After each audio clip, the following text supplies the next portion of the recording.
nakita ko kasi nag-bleed kasi siya nun. Tapos syempre first time, ang kung expect ko is baka yung worst na baka nakunan siya or ano, kaya sinugod agad namin siya sa St. Luke. Yung monitor kasi is black and white lang siya na may dalawang bilog. So tataka ako, ano yung dalawang bilog? Ano yung meaning nun?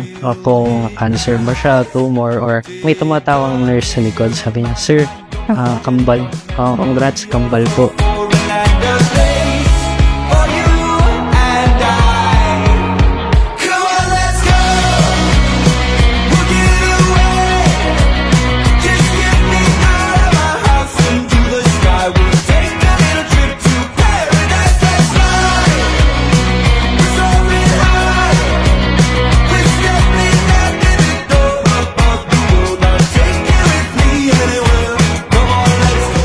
Natakot ako kasi yung mga napapanood ko, sobrang hirap na hirap sila. So, in-expect ko na worst case scenario, kailangan ko i-give up yung work ko, ganyan. Pero hindi ko in-expect na yung pagbubuntis ko, sobrang smooth. Hindi nila ako pinahirapan.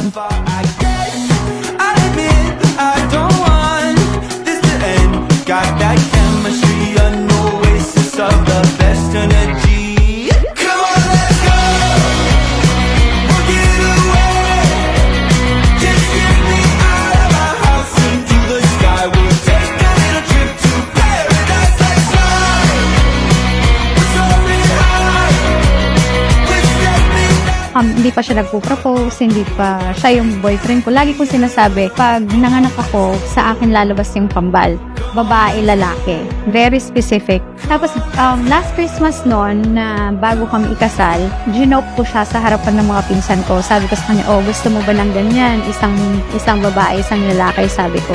Tapos nagtawanan lang sila. Hindi ko din in-expect na yung ganong prayer ko, binigay talaga ni Lord. Very specific kung paano ko siya hiniling sa Kanya.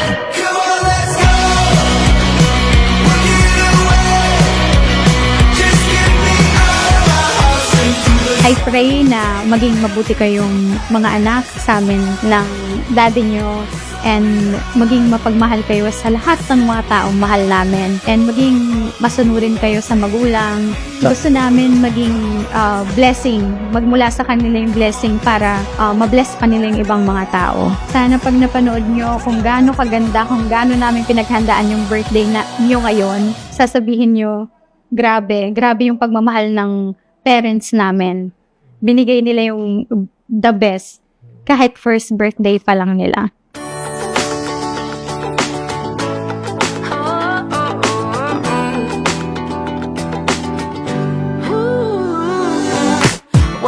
And smile, 'cause it's been a while. It's been like a whole day since I stopped so you could hold me. This child awaits, strong in the faith. Lord, you are the refuge that I can't wait to Happy get birthday, to. Brian and Brianna.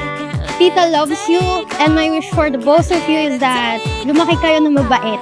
Huwag kayong gagaya kay tita, sumatigas ang ulo ni tita. Yan lang, I love you! And there's something about the way your sun shines on my face. It's a love so true, I can never get enough of you. This feeling can't be wrong. I'm about to get my worship on. Take me away. This is just the first birthday, and you'll definitely have more birthdays to celebrate.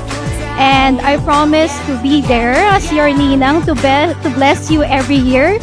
I will strongly pray and wish for your good health, safety, and life full of joy, adventure, and excitement. Showing me in you I'm free, and you're still the refuge that I've just got to get to. So Ang wish po namin ay Brianna, kay Brion, na sana paglaki may takot sa magulang at may takot sa Diyos. Gagabayan namin sila hanggang sa paglaki, hanggang tayo po at kami ay buhay. Kung babae at lalaki ulit, ipagpapasalamat pa rin po namin dahil yun po ay blessing sa ating lahat.